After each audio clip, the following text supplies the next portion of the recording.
दोस्तों नमस्कार, मैं संजय जैन आपका स्वागत करता हूं। आज के हमारे खास मेहमान वार्ड क्रमांक 38 डाक बंगला वार्ड से कांग्रेस की नवनिर्वाचित पार्षद सोमन मेश्राम जी स्टूडियो पहुंचे हैं। मैं उनका स्वागत करता हूं, अभिनंदन करता हूं। सबसे पहले मैं चर्चा की शुरुआत करने से पहले चाहूंगा कि आप अपना छोटा सा परिचय हमारे दर्शकों को दें। जी, मेरा नाम सुमन सोमेश मेश्राम है। मैं डाक बंगला वार्ड क्रमांक 38 की कांग्रेस की पार्षद। चर्चा की शुरुआत हम करते हैं।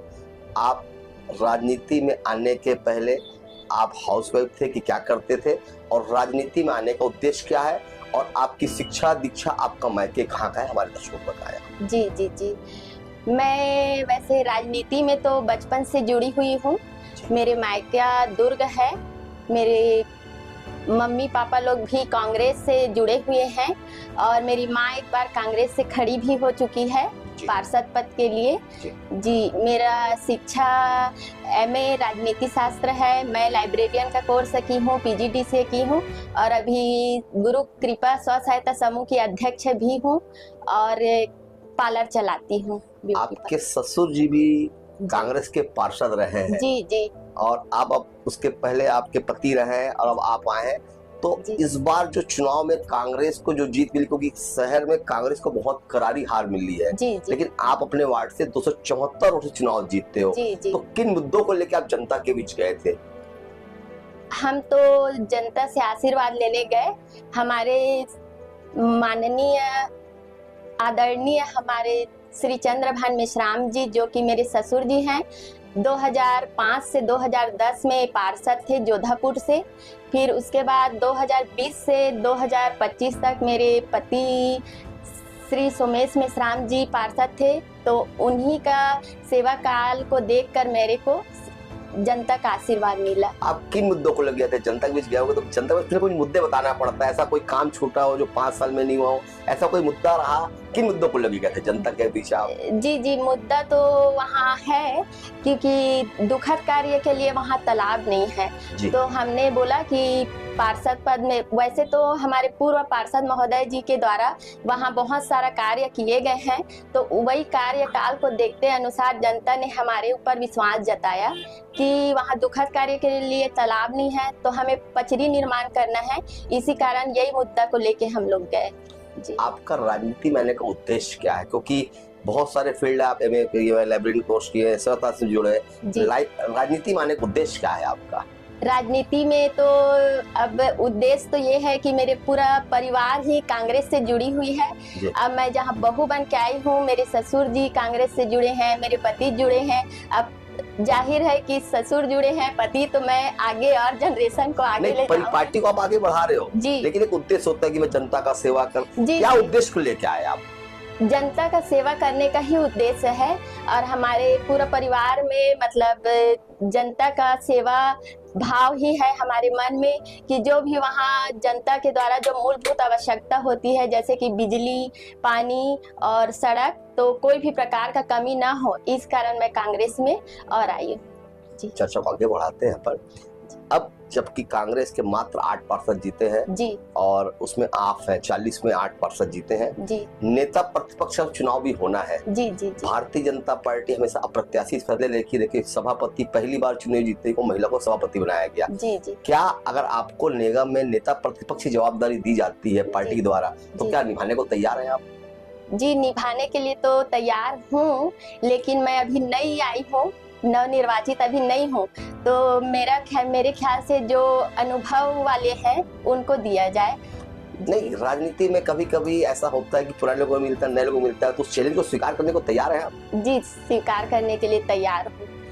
पर चर्चा आगे बढ़ाते हैं। पर आप काफी क्षेत्रों से जुड़ी हुई है। आपने एमए किया है राजनीति में, आपने लाइब्रेरी भी किया है, आपने महिला स्व सहायता समूह अध्यक्ष भी है।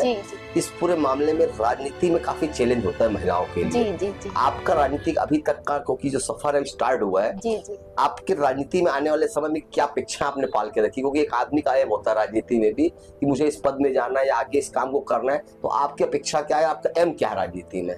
राजनीति में आने का ये कारण है कि अभी पूर्व में तो मेरे पति थे पार्षद, उसके बाद अभी महिला आया तो मैं खड़ी हुई हूँ, क्योंकि हमारी जो डाक बंगला वार्ड है उसको मैं एक आदर्श वार्ड बनाना चाहती हूँ। जैसे कि राशन कार्ड और आवास योजना और जैसे जन्म मृत्यु प्रमाण पत्र के लिए लोगों को मतलब निगम का चक्कर खाना मत पड़े, हम लोग घर पहुंच के सेवा करेंगे, इस कारण मतलब आई। महिलाओं के लिए कितनी चुनौती मानते हैं आज की राजनीति में, क्योंकि हालांकि सरकार भी चाह रही है कि महिलाओं को पुरुष का दर्जा दिया जाए, लेकिन आज भी महिलाओं के लिए चुनौती तो है।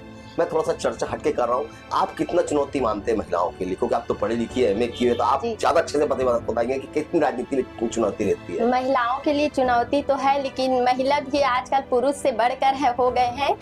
जी।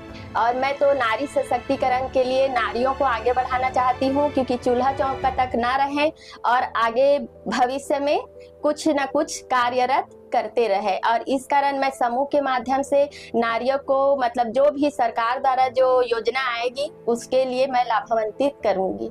जी।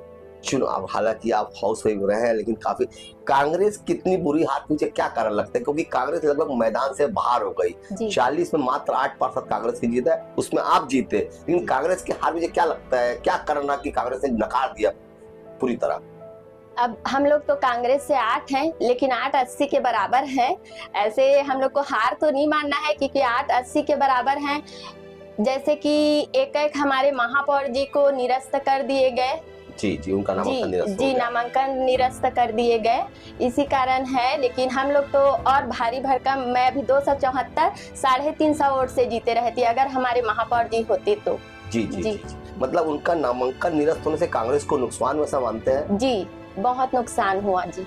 लेकिन कांग्रेस में गुटबाजी को लेकर भी हमेशा चर्चा होती रहती है। ऐसा बताया जाता है कि अभी कांग्रेस की बैठक में एक पार्षद पति ने बोला कि कांग्रेस प्रत्याशी को छोड़ दिया गया था, पार्टी के वरिष्ठ नेताओं का सहयोग नहीं मिला। जी। अगर मिलता तो कांग्रेस की स्थिति काफी अच्छी रहती। आप कितना सही मानते हैं कि कांग्रेस में क्या वरिष्ठों का सहयोग मिला कि नहीं मिला? कांग्रेस के वरिष्ठ नेता सहयोग किए कि नहीं किया? आप लोग क्या लगता है चुनाव? हमारे वरिष्ठ द्वारा तो हमारा सहयोग तो नहीं, लेकिन आशीर्वाद जरूर रहा है। और वो ऊपर पार्टी का ये बात है, तो मैं इसके बारे में ज्यादा और कुछ नहीं बोलना चाहूंगी।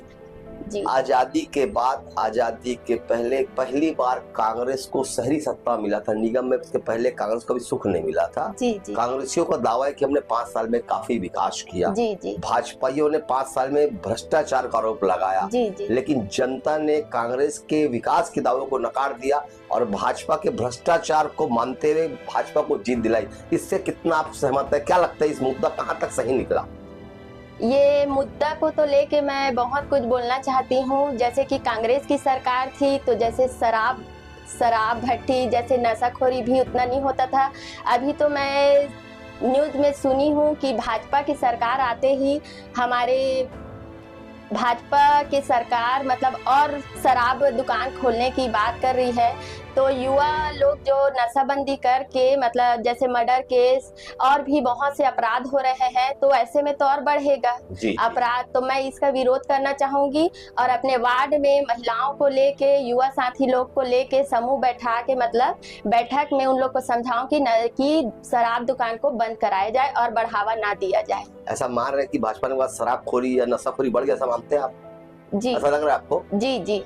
क्योंकि शहर में क्राइम बढ़ा है और भाजपा सरकार लोग और नशा के लिए और शराब भट्टी खोलना चाहते हैं, तो नशा तो और अपराध तो और बढ़ेगा ही। क्योंकि अभी हाल में ही गोकुलपुर में मर्डर केस हुआ है, एक युवा ही मर्डर किया है। तो अगर और शराब की दुकान खुलेगी तो आगे और क्या भ्रष्टाचार होगा, वो तो भाजपा की सरकार ही समझ सकते हैं। जी। इसके लिए महिलाओं को आगे आने का ऐसा लगता है आपको? क्योंकि जब तक नारी शक्ति आगे नहीं आएगी तब तक ये मामला रुकेगा नहीं। इसके लिए क्या कोई प्रयास आप कर रहे हैं? सर, मैं ना शुरू से एक्टिव रही हूँ। जब मैं पढ़ाई करती थी तो मेरे फूफा जी थे, वो मेरे को पुलिस की नौकरी कराना चाहते थे। मेरे एक्टिवपन को देख के अब मैं कांग्रेस से पार्षद चुनी गई हूँ, तो मेरे वार्ड में सभी महिलाओं को मैं एक्टिव करना चाहूंगी और जो भी शराब दुकानें खुलेंगे वहां पर मैं जाके बंद कराने का प्रयास कराऊंगी। मतलब नशाखोरी बढ़ते जा रहा है और जो घटना है उसमें नशाखोरी की प्रमुख भूमिका नजर आती है आपको? क्योंकि आपका वार्ड काफी पिछड़ा हुआ वार्ड माना जाता है। जी। वहाँ की स्थिति क्या हमारे दर्शकों को बताएं एक बार। वहाँ पे एक नशाखोरी की स्थिति क्या है आज को, क्या दिखता है, क्योंकि आप वहाँ से चुने हुए पार्षद भी है, क्या स्थिति आपके वार्ड की? हमारे वार्ड में उतना ज्यादा नशाखोरी नहीं है सर। नहीं है? जी जी, फिर भी मैं अपने समूह में बैठाकर वहाँ आदर्श वार्ड बनाना चाहती हूँ अपने डाक बंगला वार्ड को। जी जी जी। क्या महिला को लेके कुछ संगठन करके वार्ड का भ्रमण करने की योजना है क्या? आपकी महिला कमांडो का बीच में बहुत साल पहले गठन हुआ था, क्या ऐसा कोई आप काम कर रहे हैं क्या? जी जी, मैं आगे करूंगी, क्योंकि जो बीच चौराहे में बैठ के युवा साथी लोग जैसे कि गांजा शराब पी करके जो वो करते हैं, चोरी डकैती वगैरह बहुत से गुनाह हो रहे हैं, उसके रोकथाम के लिए। और मैं तो ये बोलना चाहूंगी कि बीच चौराहे में जहाँ भी नशाखोरी करते नजर आए उसको डंडा से पीटो जी। फिर भाजपा की सरकार आपके साथ है, जिसकी सरकार है वो आपके साथ है, लगे तो हम लोग को भी बुलाओ, पार्षद होते हुए भी हम लोग डंडा से लगाएंगे। बहुत बहुत धन्यवाद, आपने अपना कीमती समय निकाला। अगली बार एक नई शख्सियत के साथ फिर आपसे मुलाकात, तब तक के लिए नमस्कार।